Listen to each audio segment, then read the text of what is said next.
Ko tētahi kupu I puta mai o ka whakaaro, ko te pitomata, and understanding of the absolute potential within us rangatahi. Today was mean, hainga mea katoa. Invigorating, because I learnt so much in such a little space of time and made really good ideas today.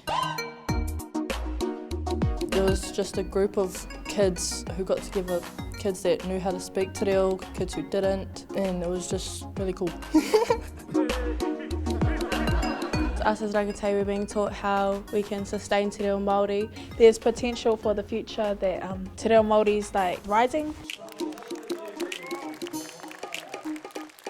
I got to know everybody that I didn't know in the first place. It helped me learn te reo even more.